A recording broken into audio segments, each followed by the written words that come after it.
Super, nous sommes en live. Bienvenue Yannick, bienvenue à ceux et celles qui nous regardent en live ou en différé, parce que vous aurez la possibilité de voir ce live en différé également.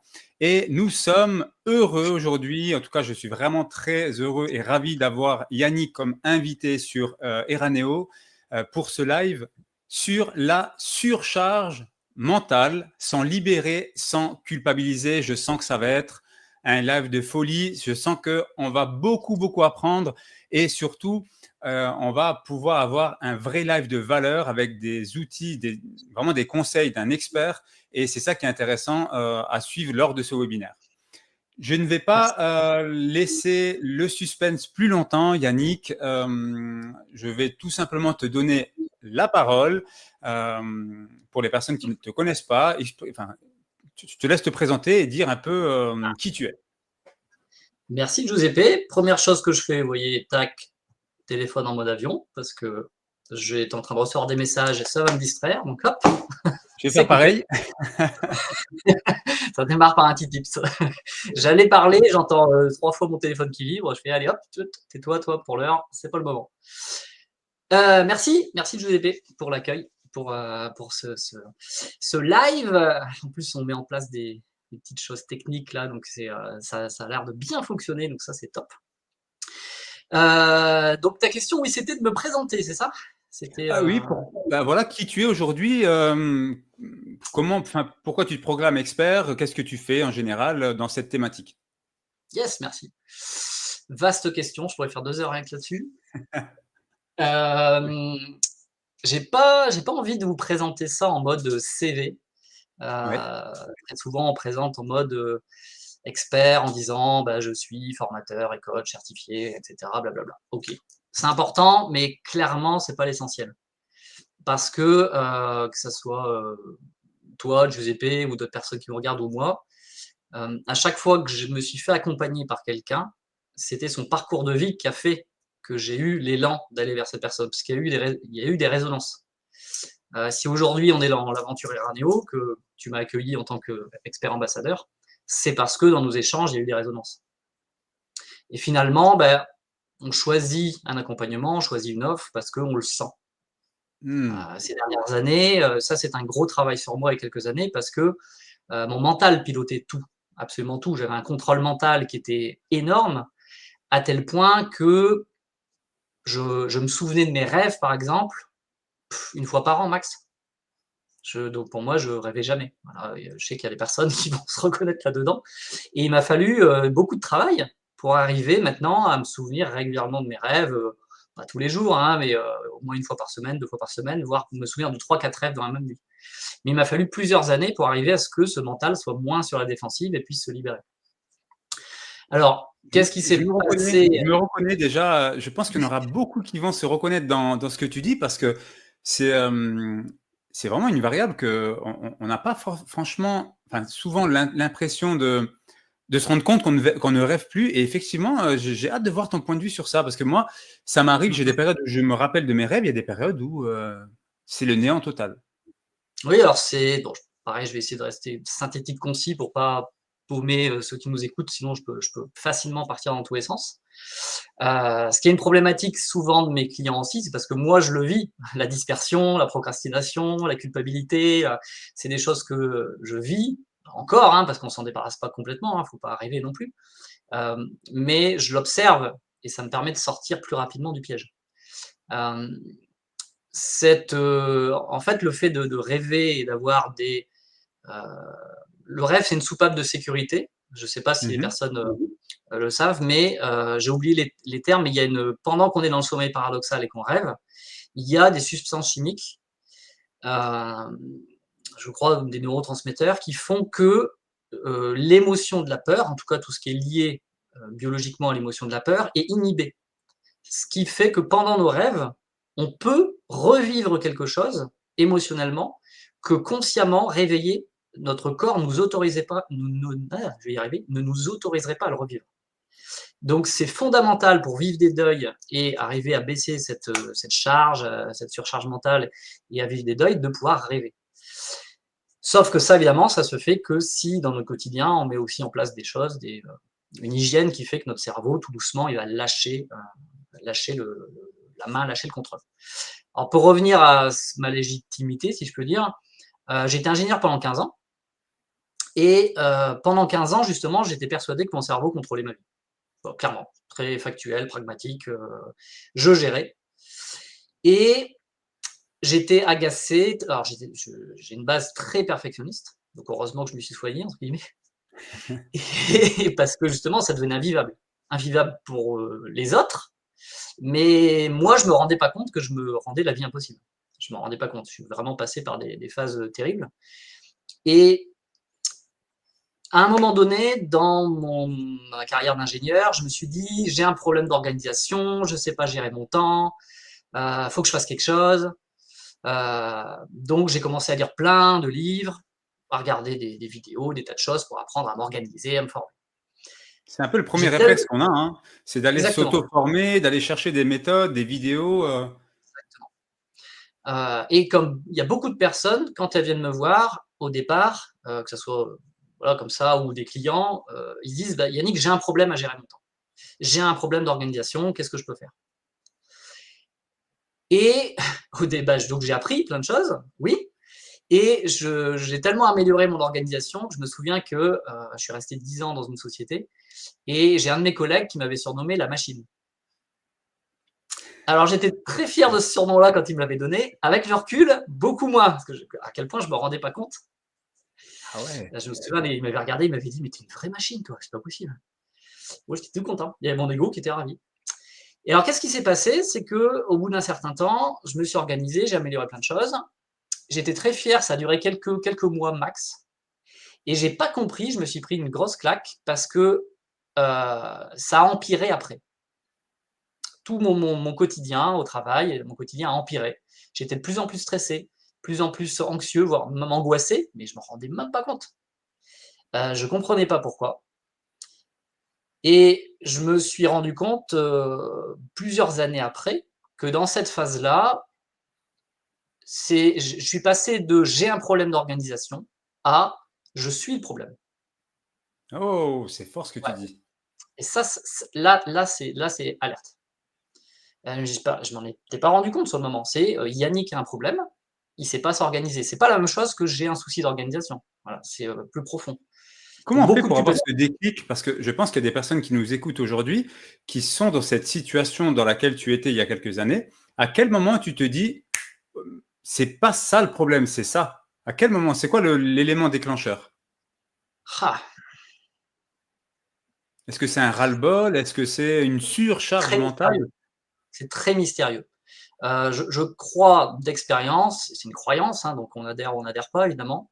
Je pense que euh, enfin, l'être humain, pour être motivé, pour bouger, il a besoin d'une certaine dose de douleur. Et d'ailleurs, ton post ce matin, ton post ce matin m'a fait penser à ça tout de suite. Un être humain, il va bouger parce qu'il a du désir, et pour qu'il y ait du désir, bah, il faut qu'il y ait un manque, donc une certaine forme de douleur. Je vais du point A au point B parce qu'il me manque quelque chose et que je veux le combler. La plupart du temps, c'est pas conscient. Ce qui est mystérieux, c'est que l'être humain, il peut rester dans la douleur, rester dans une situation qui lui convient pas, et pour autant ne pas bouger. Qu'est-ce qui va faire qu'un être humain va décider de bouger ou non? C'est complètement mystérieux. Il n'y a pas forcément besoin d'avoir un fort niveau de douleur pour bouger. Il y en a qui ont un fort niveau de douleur qui ne bougeront pas. Et d'autres avec un niveau entre guillemets plus bas, mais ça ne se compare pas évidemment, je suis en train d'essayer d'expliciter, ils vont bouger. Mais je pense qu'il faut quand même un minimum de douleur et arriver à un moment donné à regarder soi-même, à regarder ses comportements, ce qu'on pense, ses émotions, ce qu'on vit, l'observer et dire ben en fait je le veux plus ça, stop, j'en veux plus. Et là il y a un changement qui s'opère. Maintenant c'est vraiment même presque j'ai envie de dire spirituel, je vais employer un gros mot, mais qu'est-ce qui fait qu'un être humain il va avoir cette conscience-là et faire ça, je ne sais pas. Pour ma part, ce qui a bougé, c'est qu'à un moment donné, j'ai fait un rêve. Je ne sais même pas si j'ai fait un rêve ou si c'était un rêve éveillé. Et pour moi, j'ai même l'impression que c'était éveillé. Je me voyais sur une barrière, en funambule, sur une barrière en bois, dans une prairie avec des moutons. Et pour moi, inexorablement, j'allais finir par tomber. Oui, je ne pouvais pas marcher indéfiniment sur cette barrière en funambule. J'allais tomber à gauche ou à droite. Et le seul choix que j'avais, c'était de choisir de quel côté j'allais tomber. Pour moi, c'était clair. Sauf que d'un côté, c'était le noir absolu, l'abysse, vraiment le néant. Et de l'autre côté, désolé pour la grossièreté, mais les 3 mots qui me sont venus, c'est vieux, con et gris. Alors vieux, il n'y a pas trop de doute. Et évidemment, con et gris, et j'ai eu une angoisse terrible en me disant non, non, non, non, non, non. Et dans mon rêve, entre guillemets, je sautais dans le néant. Donc, qu'est-ce qui a fait provoquer ça? Je ne sais pas. En tout cas, voilà le point de départ. Et j'aime bien, il y a une phrase, après c'est plein de choses qui m'ont aidé. Par exemple, par rapport à la douleur, il y a une phrase qui m'a marqué, qui est la suivante. Souffrir, c'est dire non à la douleur. C'est des phrases. Non à la douleur, ok. Voilà. Souvent, on fait que c'est des synonymes. Je reste dans ma souffrance, parce que face à telle ou telle douleur, je fais ça, je fais non, non, non, non, non, non, je ne veux pas voir, et je continue. Alors, quand on fait ça, qu'est-ce qui se passe? Notre corps va nous donner des indices. Notre corps va nous rappeler des choses. Ça va commencer par j'ai un peu mal au dos, un peu mal aux épaules. Alors, ceux qui veulent d'ailleurs voir le niveau de stress, le niveau d'anxiété, ils peuvent tout simplement en fait se détendre et faire des mouvements comme ça pour voir au niveau des trapèzes ce qui se passe. J'invite ceux qui nous regardent à faire ça. Personne ne vous regarde, allez-y, pas de problème. Et en fait, le niveau de détente, quand vous faites ça, il est à la mesure du niveau de stress que vous avez. Okay, alors, dans tous les cas, ça fait du bien, mais ça fait un petit mouvement avant en arrière, vous pouvez bouger, et de regarder dans la colonne vertébrale la détente et l'électricité qui circule. Voilà, c'est des petits signes comme ça. Alors moi, je faisais ça au départ, devant mon garage, quand je m'agaçais de ne pas trouver les bonnes clés dans la bonne poche, parce que chaque poche avait son utilité avec telle ou telle clé, tellement j'étais perfectionniste. Et je pouvais péter un câble si je perdais 5 minutes parce que les clés n'étaient pas dans la bonne poche. Ok. Voilà.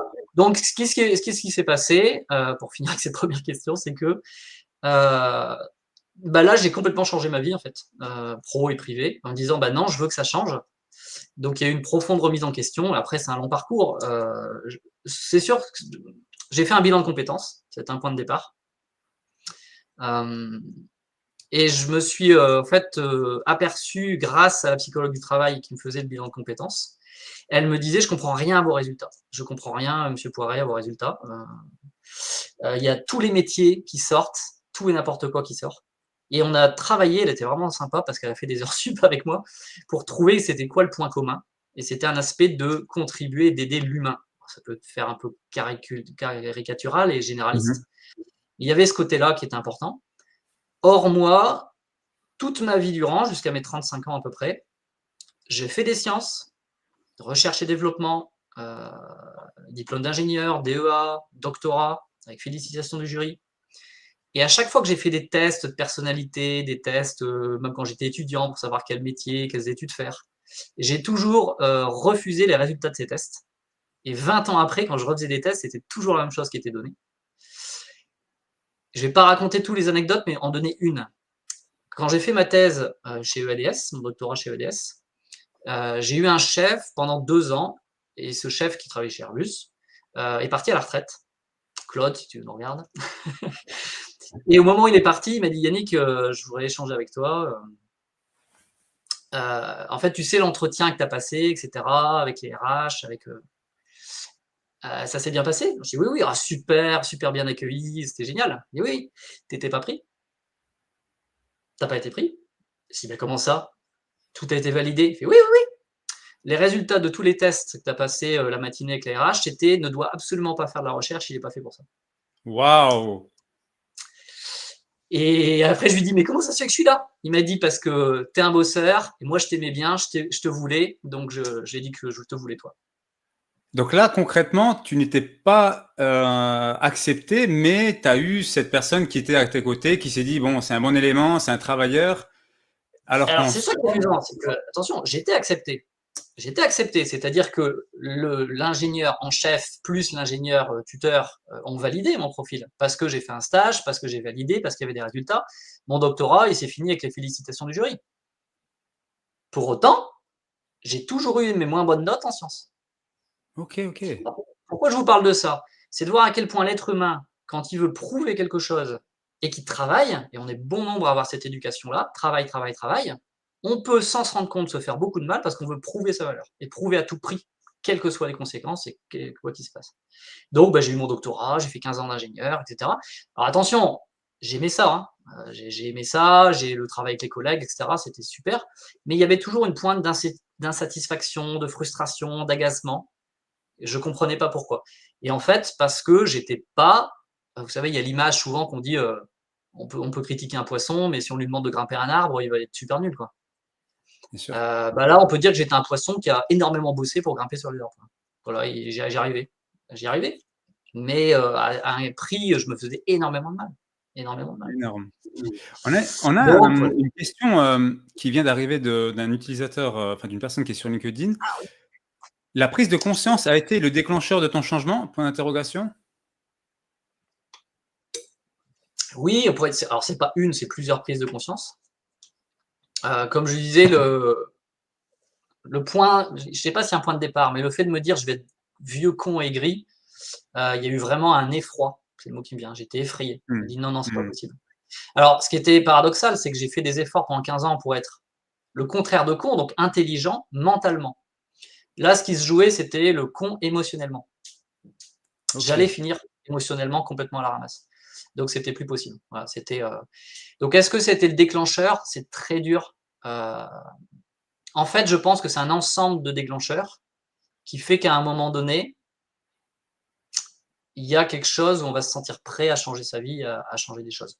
Le point de départ, je pense, c'est l'observation. Je le dis dans mes accompagnements. L'observation est la clé de beaucoup de choses. L'observation seule permet de créer les changements sans rien essayer de changer au départ. Et ça, le mental, il ne comprend pas. Et le mental, il veut faire, il veut dire, ok, tu l'as vu, alors on fait quoi? J'ai commencé, moi, par exemple, à observer que j'étais extrêmement en colère contre moi. C'est la base du perfectionnisme. Un perfectionniste, il est en colère à l'intérieur de soi. Il peut péter un câble de temps en temps quand il a atteint un niveau où il se sent tellement légitime qu'il va partir en bataille, en croisade, et il va atomiser tout le monde. Il faut arriver à un sacré niveau de colère. Et en fait, ce que vont vivre les autres, c'est 10% de la colère qui est tournée intérieurement pour un perfectionniste. C'est vraiment terrible. Donc, énormément de tension. Donc, voilà, il y a eu différentes choses. Et mon corps, maintenant, s'est changé sur les dernières années. Mon ostéopathe voit mon corps qui change. Tu vois, là, je fais le parallèle avec ma deuxième question qui est par rapport aux conséquences de la surcharge mentale, parce que tu parlais tout à l'heure de certaines Oui. douleurs, ostéopathe, douleurs, corps qui a changé. Quelles sont les conséquences concrètement pour les personnes qui se sentent en surcharge mentale? Ouais. Les conséquences, elles vont varier justement selon notre personnalité. Ça peut aller de petites frustrations, insatisfaction. On va parler peut-être de manque de sens, manque de satisfaction. Il y a beaucoup de personnes qui vont parler de ça. Après, ça peut aller de beaucoup plus haut, déclencher physiquement des choses. Je dirais que c'est une espèce de cocktail qui va créer une amplification. Ce dont parlent les personnes qui suivent mes accompagnements, à qui ça résonne le plus, ils vont me parler beaucoup de culpabilité. C'est d'ailleurs pour ça que c'est en titre de ce live. Culpabilité à prendre du temps pour soi. Être dans une course effrénée à prouver sa valeur. Ça, c'est bon, pour bon nombre de personnes, c'est ça.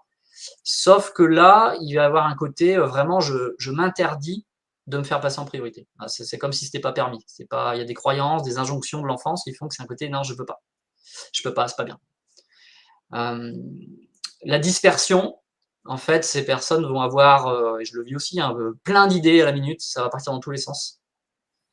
Et le combo des deux, ça va être que la personne, elle a plein d'idées, mais elle ne va pas arriver à faire le distinguo entre les idées qui sont pour elle ou pour les autres. Il y a un flou complet. Et sachant que des fois, ça se combine. Je peux très bien faire des choses en contribution, qui est à la fois pour les autres et pour moi. Quand je fais ce live avec toi aujourd'hui, je le fais aussi parce que ça me fait plaisir, parce que j'aime ça. J'aime partager et contribuer, sinon je ne ferais pas ce métier de formateur et de coach. Mais en même temps, à quel moment dans mon quotidien, je vais faire la part des choses? voir quand est-ce que c'est pour moi, pour les autres. Parce que sinon, il y a un risque, et là, on va parler de burn-out, hein, c'est un mot qui est très à la mode, mais le burn-out, les personnes qui ont fait un burn-out, il y a un mot très fort pour eux, c'est sacrifice. Une personne qui va jusqu'au burn-out, elle se sacrifie. Si une personne arrive à un moment donné à dire stop, ça suffit, je ne veux plus, je veux que ça s'arrête, peut-être que je ne sais pas ce que je veux, mais en tout cas, c'est plus facile de savoir ce que je veux pas. Et m'autoriser à dire stop, là, non, ça s'arrête. Oui, mais tu veux quoi? C'est pas le moment, je sais pas. Mais là, non. À ce moment-là, ça veut dire que la personne, en disant non, elle commence à s'autoriser à dire oui à elle-même. Et là, elle évitera le burn-out. Là, elle évitera le burn-out. Maintenant, encore une fois, c'est mystérieux. Certaines personnes devront passer par le burn-out. Alors attention, un burn-out, des fois, c'est à la mode, c'est pas un coup de fatigue. Un burn-out, c'est on reste sur le carreau et se remettre sur un burn-out, il ne faut pas compter s'en remettre en moins de 6 mois. Hein. Déjà, 6 mois, c'est court. Hein. C'est plutôt 1 an en général, ou voire plus. Le corps dit bah, tu comprends pas? On lâche tout, on coupe tout. Pouf, il n'y a plus d'énergie, il n'y a plus rien.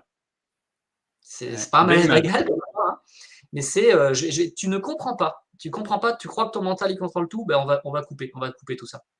Parce qu'en fait, le corps est en train de dire tu respectes pas la vie qui t'a été confiée. On t'a filé cette vie à ta naissance, tes parents ont transmis cette vie, tu es le véhicule, tu vas la rendre à ta mort. Et le moins que tu puisses faire, c'est de respecter ce vivant-là. Pour toi, ça me fait penser un peu, tu sais, le bouton de sécurité urgence, quand tu vas dans les usines, tu as le bouton rouge. C'est comme si tu mets, c'est une mise en sécurité du corps. Oui, c'est ça. Et ça se finit toujours comme ça. Après, il y a plein de façons. Ça peut être un burn-out, ça peut être déclencher certaines maladies, ça peut être. Donc, c'est pour ça que je parle de l'observation pour répondre à la question, parce que c'est une question de respect vis-à-vis de soi et d'honnêteté vis-à-vis de soi. On a un commentaire de Anita. Le déni de la situation nous maintient dans ce qui ne nous convient pas. Nous convient pas. Voilà, c'est ça. Exactement. Effectivement. Complètement d'accord. C'est pour ça que je parlais de souffrir, c'est dire non à la douleur. C'est une autre forme pour dire je suis dans le déni, je ne le vois pas. Tout à fait. Mais maintenant, c'est ça qui est intéressant concrètement, parce que on a plein de conséquences liées à cette surcharge, etc. Mais concrètement, est-ce que tu as aujourd'hui une méthode ou un outil, peut-être plusieurs, à communiquer aux personnes qui nous écoutent pour réduire cette surcharge mentale? Alors, premier conseil, c'est, j'aime bien faire ce jeu de mots-là, l'organisation n'est pas votre priorité. Voilà. Après, si vous faites cette erreur-là, la plupart des experts en gestion du temps et des priorités, déjà gestion du temps, j'emploie ce terme-là parce que c'est le mot que les gens recherchent, mais systématiquement, je dis le temps, ça se gère pas. On n'est pas tout puissant, on n'est pas. J'ai 24 heures dans une journée, toi aussi, on dort un certain nombre d'heures, 8 heures en moyenne, 7-8 heures. J'ai pas le contrôle là-dessus. Mais c'est peut-être ce côté égo de l'être humain de croire qu'on a le contrôle sur le temps. On l'a pas, et c'est pas ça qui importe. Donc s'organiser dans le temps, attention, c'est très bien. Il n'y a aucun problème avec ça. Je dis juste que c'est pas la première chose. Et dans notre quotidien, ça ne doit pas être la première chose. La première chose, c'est de clarifier ce qu'on veut. Et ça, c'est très difficile. On pourrait dire, notre cerveau va dire, bah oui, c'est évident. C'est beaucoup plus dur que ce qu'on pourrait croire. De quoi je me suis rendu compte en m'organisant à outrance? C'est que j'ai augmenté mes facultés d'organisation. Quel a été le résultat? Au départ, fierté. Parce que sur ma to-do list, je rayais tout à la fin de la journée. Et j'étais en mode, hey, je suis balèze, j'ai tout rayé, j'ai tout fait. Sauf que bah, j'en ai rajouté. Bien sûr, c'est mécanique puisque je suis capable d'en faire plus. Ben, j'ai augmenté mes to-do list. Alors, d'ailleurs, ce ne sont pas des vraies to-do list, ce sont des listes de courses, en fait, ce que j'appelle des listes de courses. On commence à noter la shopping list, on commence à marquer plein de trucs. Ça rentrait plus. Donc, c'est là où je suis arrivé dans. Mais en fait, j'ai un problème, c'est moi le problème. Mais je ne voyais pas, en fait, que c'était mécanique. Donc, la base de ça, comme prise de conscience, c'est de voir, en fait, qu'on est dans le mental qui veut tout contrôler. J'avais fait une vidéo il y a quelques semaines. C'est le lien. Le mental qui veut contrôler, c'est le lien entre la dispersion, la surcharge mentale, le fait de galoper dans tous les sens, le fait de procrastiner aussi. Parce que quand on essaye de contrôler à outrance, ben, on manque de plaisir, on manque de satisfaction, on manque de sens dans ce qu'on fait. Et c'est un signal, la procrastination, c'est déjà le corps, le vivant qui est en train de dire non, non, non, non, ton énergie, elle va baisser là. Parce que t'es pas aligné en fait, t'es pas aligné. Donc tu comprends pas. Et là, le mental, il dit il y a quelque chose qui va pas, il faut que je m'organise encore mieux. Bon, bah si tu comprends pas, on va te refaire procrastiner encore plus, hein, c'est pas grave. C'est Et des tu rentres dans petits cette trucs. boucle qui ne se termine jamais. Exactement. Tu rentres dans cette boucle, et le côté très vicieux de cette boucle, c'est que plus tu essayes de contrôler, plus il y a des moments de la journée où il y a des choses naturellement qui vont échapper à ton contrôle. Et heureusement, parce que c'est le vivant.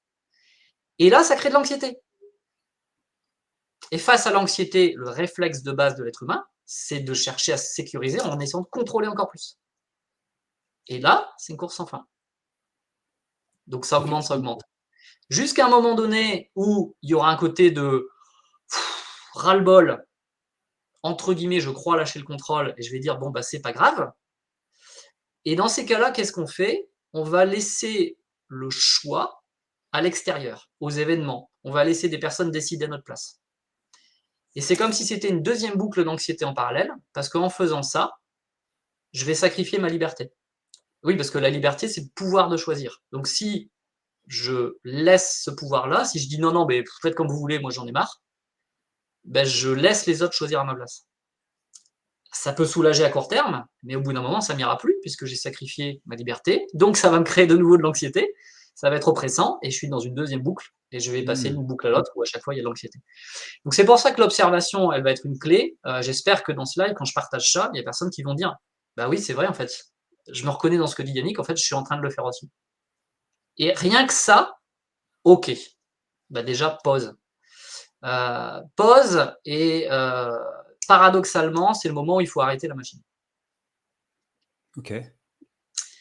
Alors très concrètement, c'est d'aller à l'extérieur, d'aller se mettre, je sais pas, s'il pleut pas, dans un parc, autre chose, et de commencer de prendre un stylo et de commencer à lister tout ce qu'il y a dans sa tête. Alors attention. C'est cet effet de vider son sac. Exactement, vider. Vider. De noter tout ce qui vient. Et d'observer que quand vous allez noter des choses, il y aura peut-être un « je dois le faire, il faut que je fasse ça. Ah oui, il y a ça aussi. Ah, j'ai oublié, il y avait ça à faire aussi. » Plus vous avez des « il faut », plus il y a des « je dois », plus ça vous donne un indicateur à quel point votre mental essaie de contrôler.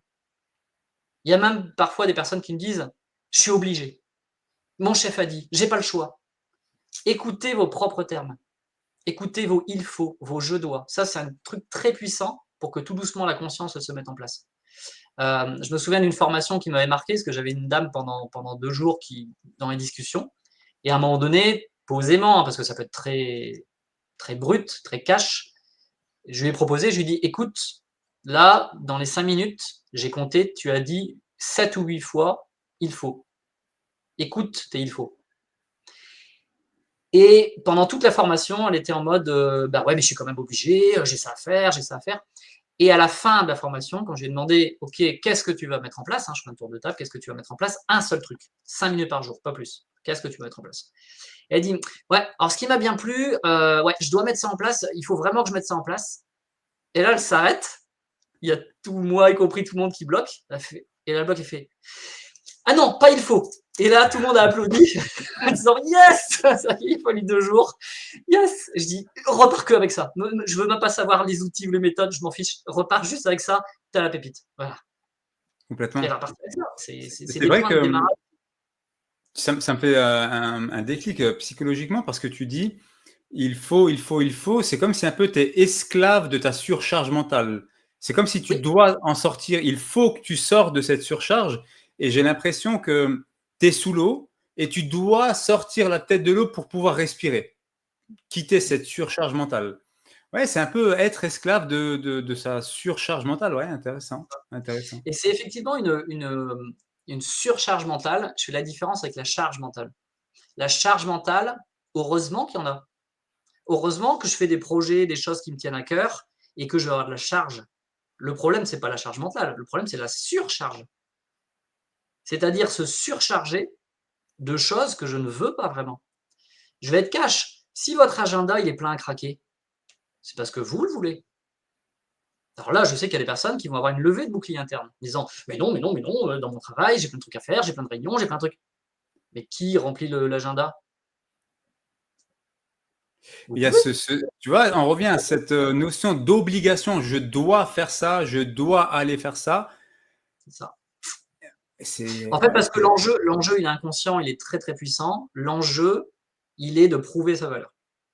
L'enjeu, il dit, mais ça retourne à l'enfance. Hein, désolé, je vais faire la psychologie un petit peu de comptoir, mais qui est facile à comprendre.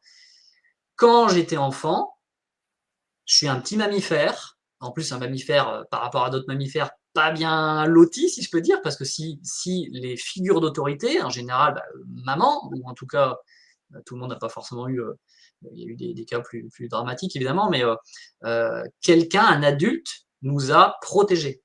Le bébé seul, il meurt. Et c'est pas seulement il meurt parce qu'on ne le nourrit pas ou quand on ne prend pas soin de son sommeil, de sa nourriture, de son hygiène. Affectivement aussi. Un bébé dont on ne prend pas soin, il meurt. Françoise Dolto, pendant la Deuxième Guerre mondiale, a réduit, je ne sais plus quelles sont les stats, mais c'était énorme, je crois que j'ai 10-15% en tête, ou peut-être 20%, a réduit la mortalité infantile chez les bébés dans les pouponnières, les crèches, les hôpitaux, parce que pendant que les hommes étaient à la guerre, les femmes étaient à l'usine pour fabriquer, pour s'occuper de tout et fabriquer aussi des armes. Et qu'est-ce qu'elle a fait, Françoise Dolto? Elle a demandé aux mamans de porter une écharpe toute la journée pour que leur odeur et leur transpiration imbibent l'écharpe. Et ensuite, elle a distribué les écharpes, évidemment, la bonne écharpe au bon bébé, aux infirmières en disant vous allez leur donner et mettre l'écharpe dans le landau. Et en disant au bébé, pas en faisant des agugus, agaga, blabla, leur parler comme à des adultes, posément, hein, en disant, mais en leur expliquant au bébé, tu vois, ta maman, elle peut pas être avec toi aujourd'hui, elle peut pas être avec toi la journée, mais elle pense très fort à toi. Tiens, voilà une écharpe. Et le bébé pouvait prendre cette écharpe et sentir l'odeur de sa mère. Il y a eu une baisse de mortalité, un nombre de bébés qui a survécu, beaucoup plus important. Donc, le côté affectif est très fort aussi. Donc, pourquoi je vous parle de ça? Parce que, et c'est normal, tous, on a un côté je veux prouver. Parce que derrière, l'enjeu, c'est de se faire aimer. Et adulte, on garde ce réflexe-là. est-ce qu'il y a une notion, parce que je fais le parallèle avec des personnes que j'ai déjà rencontrées, que je fréquente régulièrement. Est-ce qu'il y a une notion aussi de ce qu'on peut gérer comme charge mentale? Parce que est-ce qu'il y a cette notion de pile, dans le sens où il y a des personnes qui vont pouvoir se charger beaucoup plus que d'autres, et en vivant avec d'autres personnes qui supportent moins la charge, est-ce qu'on peut est-ce qu'on peut parler de différence par rapport à la gestion de cette charge émotionnelle? Est-ce qu'il y a des personnes qui vont plus pouvoir accuser de charge que d'autres? Ah, j'ai envie de dire oui et non. Factuellement, j'ai envie de dire que oui, mais c'est tellement complexe. D'ailleurs, de quoi on parle de charge, mais on parle de charge mentale, on parle de charge émotionnelle. On va parler, alors ça se dit pas, mais de charge physique, parce qu'encore une fois, tête, cœur, corps, c'est relié. Je fais référence surtout au niveau d'énergie, parce qu'il est différent d'individu en individu. Et moi, en tout cas, j'ai l'impression qu'il y a des personnes qui ont plus d'énergie, qui peuvent gérer beaucoup plus de charge mentale, et d'autres qui ont une pile qui est différente, hein, avec une autonomie différente, qui peuvent gérer moins de charge. Je pense que ça dépend de la situation. Je pense qu'il y a une différence physiologique, physique. Moi, si on me demande d'aller jouer, d'être basketteur, de jouer au basket, etc., je vais avoir des capacités physiques qui ne vont pas être au rendez-vous. Donc, on peut toujours regarder et faire des points de comparaison, mais est-ce vraiment utile? Je ne suis pas sûr. Ce que je vois, c'est qu'il va y avoir différentes formes d'énergie. Il y a des entrepreneurs ou des cadres, ou des dirigeants qui vont être dans une énergie de colère. L'énergie de colère, c'est une énergie très puissante. Mais attention, parce que ça peut devenir de la violence. Alors, je fais le distinguo entre les deux. La colère, c'est une émotion, et comme toutes les émotions, ça n'a rien de négatif ou positif. Ça, c'est encore une fois l'être humain qui veut cataloguer bien ou mal, blanc, noir, faire très manichéen. La colère, elle a un message très précieux. Elle permet de dire non. Enfin, ça, c'est fondamental. La colère, c'est une force motrice, un élan de vie plutôt, un élan de vie qui dit stop, ça suffit. Mes besoins ne sont pas respectés. L'inconvénient de la colère, c'est que les besoins en question, ils sont complètement masqués par l'énergie de la colère. Mais ça nous fait bouger. Si on reste trop longtemps dans cette colère, le problème, enfin même assez vite, ce qui devient violent, c'est quand notre mental s'empare de cette énergie de colère pour partir en bataille. Pour partir en bataille en disant « j'ai raison, c'est moi qui ai raison, et je vais vous le prouver ». On revient dans cette histoire de prouver. Alors ça peut être se le prouver à soi-même. Encore une fois, un perfectionniste, il va être tourné contre lui, en disant « j'ai un problème, il faut que je le résolve, il faut que je me transforme, il faut que… ». Donc ça va être très violent. Beaucoup de culpabilité, et je reviens, puisque c'est dans le titre de ce live, la culpabilité, c'est pas un sentiment en fait. Souvent on dit je sens de la culpabilité. La culpabilité, c'est un jugement moral. La culpabilité, c'est culpa mia, c'est j'ai fait quelque chose de mal, c'est de ma faute.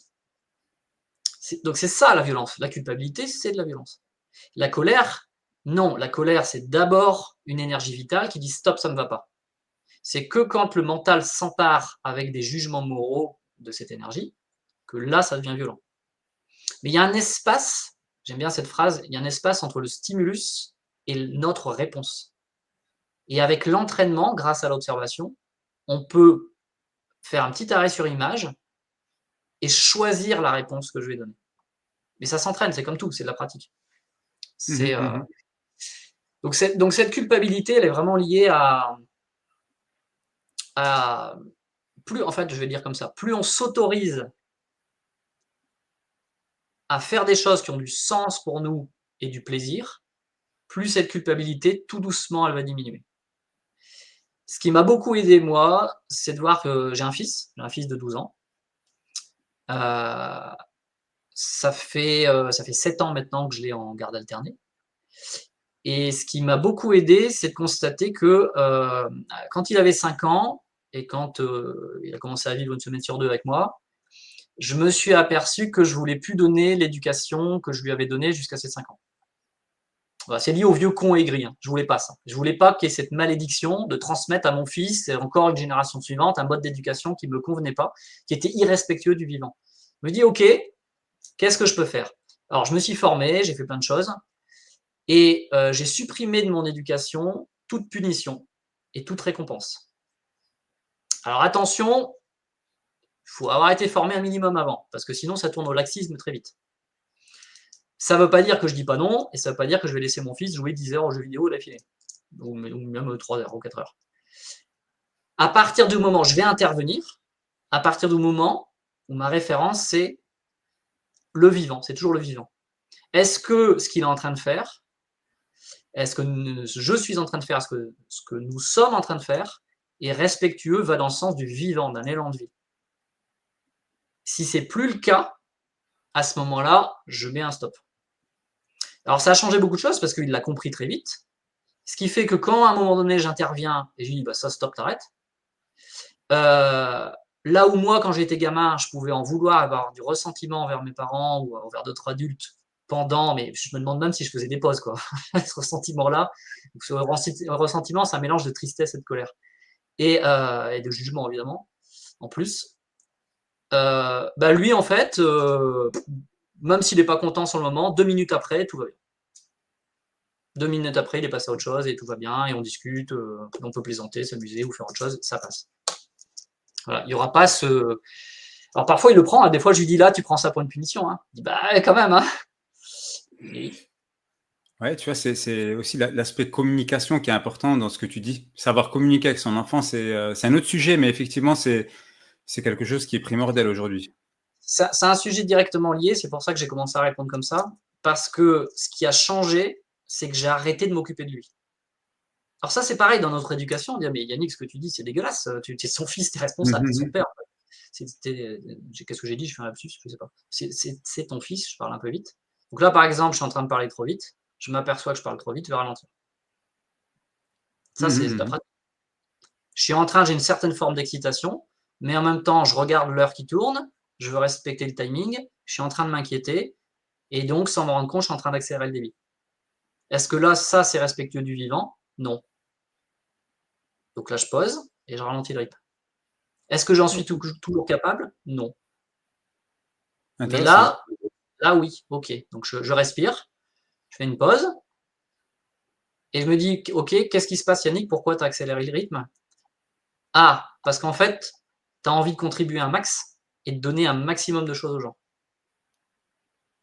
Ah ouais. Ouais, c'est pertinent, Sauf hein. que si tu les gaves, c'est pas des oies, hein, on n'est pas en train de préparer du foie gras, là, tu es pas en train de les remplir et de les C'est clair. gaver. Donc tu vas te calmer et puis tu vas revenir à ce que tu as envie de transmettre vraiment et là, c'est juste une petite heure ensemble et voilà, donc je vais ralentir. C'est ça.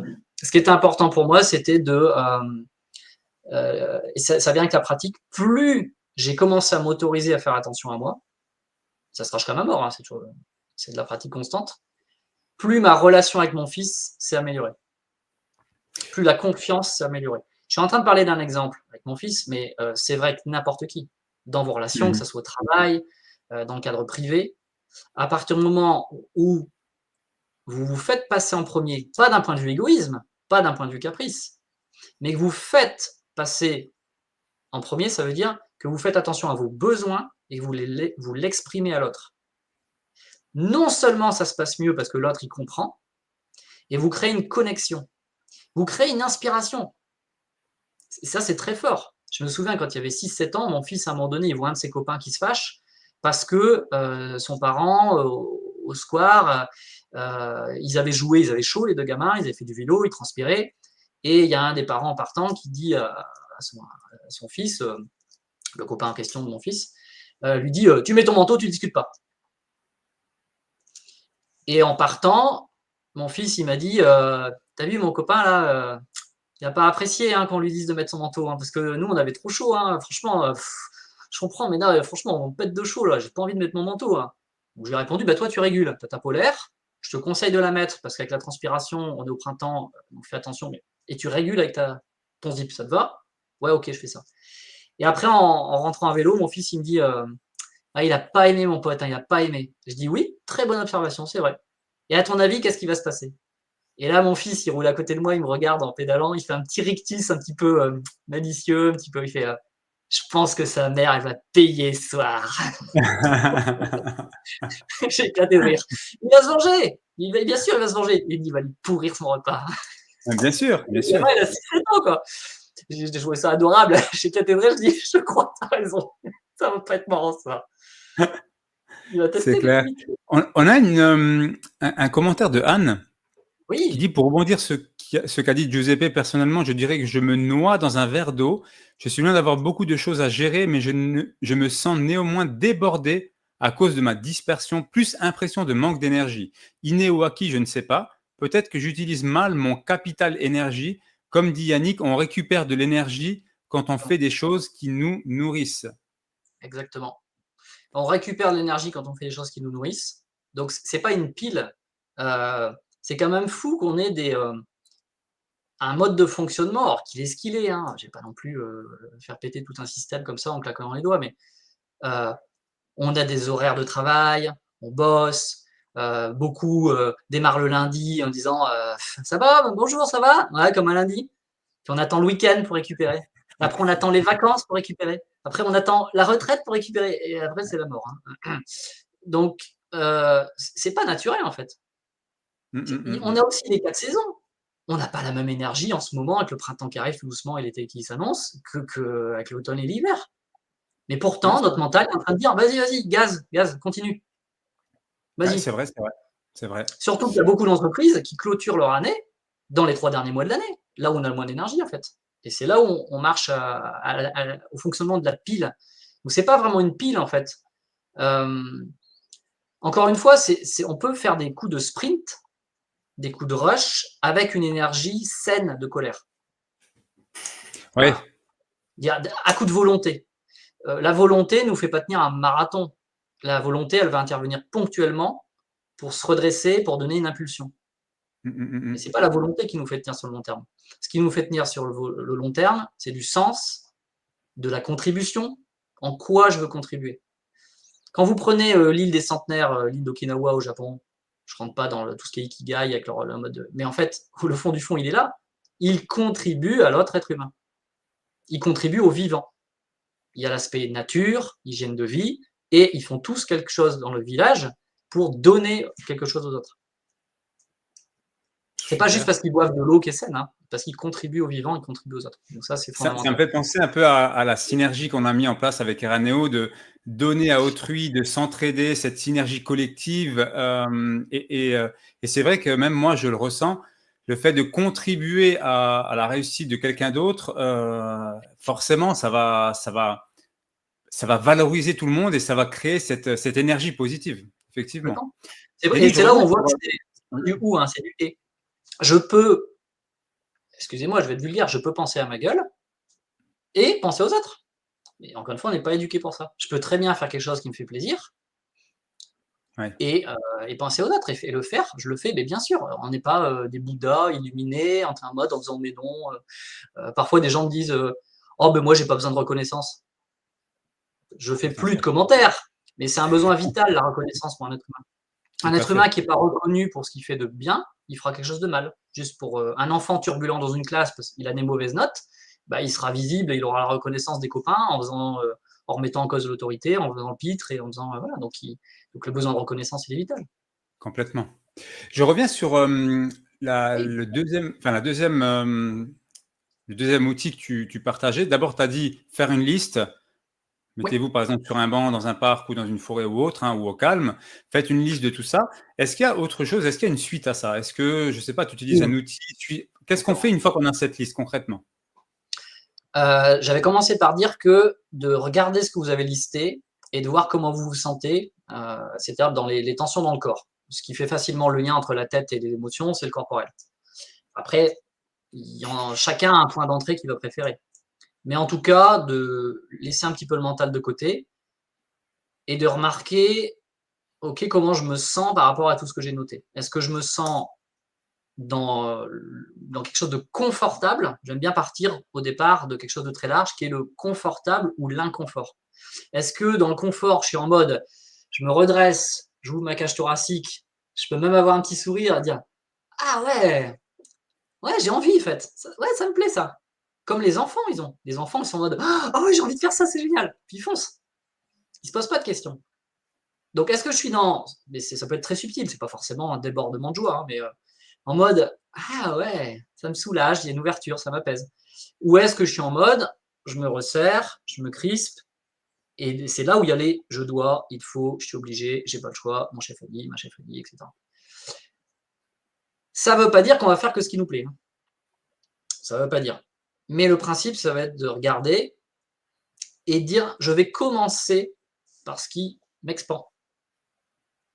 Je vais commencer par ça. C'est déjà, il y a plein de façons d'identifier ses priorités. Là, en quelques minutes, je ne vais pas partager tout un accompagnement, mais rien que le fait de faire cette liste, et ce n'est pas une to-do list, c'est ce que j'appelle, moi, une liste faire le ménage. C'est ce que j'appelle mes stock options, pour faire le petit trait d'humour. C'est mes options en stock. Je vide mon cerveau. Une fois que tout est mis sur une feuille, premier avantage, je vais voir quel niveau d'exigence j'ai vis-à-vis de moi, et donc quel niveau de culpabilité. Parce que si je ne le fais pas, bah, je suis coupable, et bim.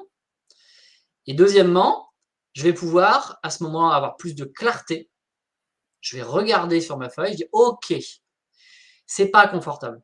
C'est pas confortable parce que là, j'ai marqué plein de choses et il y a mon petit système, mes habitudes qui est en train de me raconter que c'est une to-do list. Non, une to-do list, c'est à la journée. Et ça, c'est une petite clé. Je sais qu'il y a des personnes qui m'ont partagé que ça les avait beaucoup aidés. Une to-do list, chaque jour revient à zéro. C'est ça une to-do list. Or, personne ne nous apprend à faire des to-do list. Ni dans nos familles, ni dans l'éducation nationale, ni en entreprise. Une to-do list, c'est pas une liste de courses sans fin. Une to-do list, c'est qu'est-ce que je choisis de faire dans ma journée. Au minimum, c'est ça. Après, on peut rajouter du tempo, mais c'est je vais marquer sur une feuille ce que je veux faire dans ma journée. Et ces choses que je veux faire dans ma journée, je peux notamment aller les prendre dans mes stock options. Mes stock options, elles sont entre guillemets illimitées. J'aurai toujours des choses à faire, heureusement. Que je le veuille ou que j'ai des obligations. Que j'ai du désir profond ou que ça soit des obligations. La différence, c'est que chaque jour, je vais venir faire mes courses. C'est un petit peu comme si vous étiez avec votre caddie. Les rayonnages dans le magasin, ce sont vos stock options. Mais qu'est-ce que vous choisissez dans votre caddie du jour de prendre dans le rayonnage pour le mettre dans le caddie? Et ce pouvoir-là, vous l'avez. Donc il y a des personnes, quand je dis ça, et je suis sûr, parce que c'est des centaines de personnes que j'ai accompagnées, parfois, il y a des personnes qui vont dire enfin Yannick, je peux pas faire ce qui me plaît, je n'ai pas le choix, pourquoi Super. Et c'est pas ironique, super. Observez que vous avez cette levée de bouclier et vous êtes en train de dire j'ai pas le choix, je peux pas. Pourquoi? Parce que ça fait peur. La liberté, elle vient toujours avec une part d'anxiété. La liberté, le pouvoir de choisir, vient avec de l'anxiété parce que est-ce que je vais faire le bon choix? Je vais à gauche ou je vais à droite? Mais si je vais à gauche, il va se passer quoi? Mais si je vais à droite, il va se passer quoi? Et bien sûr que j'ai de l'inquiétude. C'est Est-ce évident qu'il que y je a vais être cette inquiet. notion de priorité, d'urgence aussi, parce que tu parles de to-do list, Ouais. mais est-ce qu'il y a des choses qu'on n'a pas enfin, qu'on ne peut ne pas faire, qu'on peut ne pas faire, voilà, c'est ça la question. En fait, alors pareil, je ne peux pas ajuster mon niveau de cache-attitude, si je peux dire, parce que je ne sais pas qui regarde. Il y a des personnes avec qui, en fonction de leur état, leur situation, de ce qui est vivre au travail, je me souviens que c'était notamment le cas à la sortie du Covid. Une formation sur 3 que j'animais en entreprise, il y avait au moins une personne qui se mettait à pleurer. Une sur 3. Et encore aujourd'hui, ça arrive qu'il y ait des personnes qui pleurent. Énorme. Donc là, je m'excuse à propos de ceux qui seraient choqués, mais même si on me met un pistolet sur la tempe, je peux faire le choix de dire tire. C'est fort ce que tu dis. On ne peut pas m'enlever cette liberté-là. Bien sûr que c'est horrible, bien sûr que je pète de trouille, bien sûr que je vais avoir plein de choses qui vont se passer dans ma tête émotionnellement et dans mon corps. Mais qui peut m'enlever ce choix-là? À tel point que l'être humain peut faire quelque chose que les animaux, à ma connaissance, ne font pas, en tout cas c'est rarissime, pour reprendre une petite sécurité, d'aller se suicider. Et je ne pensais pas qu'on avait parlé de ça dans cette interview. Mais... donc voyons le pouvoir de choisir. L'être humain, il peut quand même faire le choix de renoncer à sa vie. Si ça, c'est pas un choix de puissance assez colossal, je ne sais pas ce que c'est. Hein. Ouais, c'est vrai, c'est vrai, Donc, c'est vrai. c'est-à-dire que si j'ai ce choix-là, ben, je peux faire plein de choix qui sont au service du vivant, et encore une fois, de mon vivant. Plus je fais des choix pour mon vivant, mieux je me sens, plus je suis aligné, plus j'inspire les autres. Et là, on peut laisser de l'ego. Moi, j'ai l'ego de me dire, mieux je suis dans ma peau, plus je peux inspirer mon fils, plus je peux inspirer des clients, plus je peux inspirer. Donc, plus je peux montrer à quel point ça change la vie. Tout à fait. Ben oui, il y a une part d'ego, évidemment. Une part d'ego. Il nous reste encore 7 minutes pour respecter le timing parce qu'il y a certainement des personnes qui sont en pause, qui reprennent peut-être à 14 heures. Yes. Une dernière question, quelle est la solution concrète selon toi? Parce que on a parlé tout à l'heure, il y a des personnes qui vont aller chercher dans des livres, des outils, dans des vidéos YouTube, etc. Quelle est selon toi la solution concrète pour réduire cette surcharge mentale et pour ne pas se sentir coupable? Alors, quelque chose que je pourrais rajouter, il y a déjà des éléments que j'ai donnés. Hein. C'est très concret. Hein. On pourrait se dire, bah oui, mais j'ai pas eu d'outils ou j'ai pas eu de méthode. L'observation, c'est quelque chose de très concret.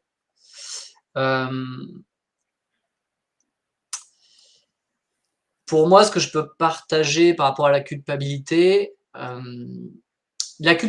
étant de la violence, la contre-mesure, c'est de mettre de la douceur. Et ça, c'est un mot qui a changé ma vie. La douceur est fondamentale à remettre dans son quotidien. La douceur, pour moi, elle va repasser par le corps.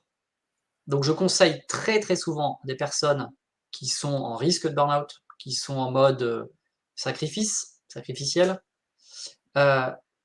d'aller faire des activités qui permettent de se reconnecter à leur corps en mettant de la douceur. Donc, s'il vous plaît, allez vous faire masser, allez au hammam, allez faire des choses En qui sont forêt. douces, ouais, vraiment lent, doux. Autre chose, si vous n'êtes pas fan de ces propositions-là, allez faire du sport. Maintenant, j'ai une préférence pour des sports ludiques. Parce que si moi, par exemple, je fais du vélo ou de la course à pied, c'est tellement mécanique, ou même de la natation, c'est tellement mécanique que je vais cogiter. Je vais pas empêcher mon mental de turbiner à fond. Ok. Par contre, si je tape dans un ballon, une balle, un volant, là, je suis dans l'instant présent. Je suis concentré pour aller faire l'action. Et là, la surcharge, elle diminue. Ok, ok. Là, elle diminue. Euh, tu, tu, euh, Tu as réalisé également une formation gratuite. Est-ce que tu peux nous dire un peu qu'est-ce qu'on peut en tirer aussi sur cette formation gratuite? Yes, yes, oui, sur la plateforme Eraneo, oui, tout à fait. Ouais. Il y a une formation avec des exemples, exercices de pragmatiquement ce qui est important pour clarifier ses priorités. Ce que je vous l'ai dit, c'est avant l'organisation. Et pour le savoir dire non. Donc, je partage notamment un processus qui permet de savoir dire non, mais pas un truc magique en fait, vraiment des étapes très concrètes qui permettent au fur et à mesure de dire non. J'ai donné d'ailleurs la première étape qui est d'écouter ce qui sort de notre bouche. Un truc très fort pour s'entraîner à dire non, je donne la première étape, c'est d'écouter ces oui mais. C'est pour moi quelque chose qui a fait ses preuves, déjà pour moi et pour des clients. Quand quelque chose ne nous va pas, mais qu'on est trop en mode sauveur, en mode je dois pas me faire passer avant les autres, donc les autres passent avant moi. Ça va être Giuseppe, s'il te plaît, vite, c'est super urgent, tu peux t'en occuper. Et là, si tu as une réponse du style ouais, mais tu sais, là, j'ai pas trop le temps. Oui, mais. Oui, mais ça veut dire quoi? Ça veut dire non. C'est vrai. Oui, mais, le mais, c'est la négation du oui. Oui, mais ça veut dire non. Mais l'autre en face, il a rien contre vous. C'est pas qu'il n'a pas entendu, c'est qu'il ne peut pas entendre parce que sa priorité, c'est lui ou c'est elle. La personne, elle est en mode je veux du soulagement, je veux qu'on me sécurise. Donc, elle va aller voir la personne la plus susceptible de la sauver. C'est pour ça qu'on va pas voir le Georges au 4e qui a l'ours bourru qui dit non à tout le monde. Ben non, on va pas voir Georges. Parce que Georges, il dit non, ça le gonfle. Mais peut-être que Georges est très gentil au fond. Mais Georges, il se protège et il sait dire non. Mhm. Intéressant. En tout cas, par rapport à cette formation, moi qui l'ai faite et validée, je la trouve vraiment super pertinente. Donc, il s'intitule Trois clés pour retrouver du temps et de la clarté dans vos projets sans sacrifier la productivité. On retrouve ce mot sacrifice, effectivement. Je vous la conseille je vous conseille d'aller la suivre pour voilà, approfondir ce sujet. Euh, Moi, je tiens déjà à te remercier pour toute cette valeur que tu nous as délivrée aujourd'hui. C'était vraiment, vraiment génial. J'ai appris beaucoup de choses et ça m'a permis aussi d'avoir un angle différent par rapport à ma gestion mentale. Et ça, je trouve que c'est top. J'espère que les auditeurs aussi ont retiré quelque chose. Et avant de te laisser le dernier mot, j'en profite également pour dire aux personnes qui sont expertes dans un domaine qu'elles peuvent nous rejoindre et déposer leur candidature chez Eraneo parce qu'aujourd'hui, nous sommes 30 experts, 30 ambassadeurs qui avons tous la même dynamique et des expertises très différentes, mais tout aussi complémentaires. Donc voilà, j'en profite au passage pour vous dire qu'il est possible de candidater sur Eraneo. Je parle de candidature parce qu'on fait en sorte d'avoir uniquement des experts de qualité pour délivrer le maximum de valeur, comme tu viens de le faire dans ce live. Je vais te laisser la parole pour finaliser parce qu'il nous reste 1 minute 30 avant le retour à nos activités. Merci beaucoup, merci encore et ravi de faire partie des ambassadeurs pour Eraneo. Prenez soin de vous, j'aime bien dire ça, votre priorité numéro 1, c'est de prendre soin de vous. Il y a 3 grands piliers pour prendre soin de vous. Clarifier vos priorités, ce qui veut dire choisir ce que je ne vais pas faire. Tu dis ça tout à l'heure, Giuseppe, et c'est en fait choisir, c'est renoncer. Oui, ça pique, mais choisir, c'est renoncer. Donc, ou en tout cas, je ne vais pas faire ça tout de suite, ça c'est clair. Donc, clarifier vos priorités. Pour faire ce choix, il faut d'abord mettre à plat et clarifier. La deuxième chose, c'est le savoir dire non. Et le savoir dire non, c'est pas juste dans les relations, c'est aussi se créer un environnement de protection. Protégez-vous. Comme tout à l'heure, j'ai coupé mon téléphone, j'ai coupé les notifs, j'ai fermé la boîte mail. Créez ces espaces. Vous en avez le pouvoir. Personne d'autre le fera pour vous. C'est à vous de le faire. Et le troisième axe, c'est l'aspect connaissance de soi et se reconnecter à ce qui est vivant en soi.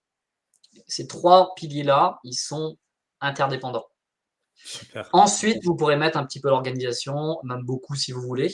Mais encore une fois, c'est la cerise sur le gâteau. C'est ce qui vient en plus. Super, super. Merci beaucoup Yannick. Il nous reste 15 secondes. Et on remercie également les personnes qui nous ont écoutés, que ce soit sur le podcast Eraneo, sur YouTube ou sur LinkedIn en différé ou sur Facebook.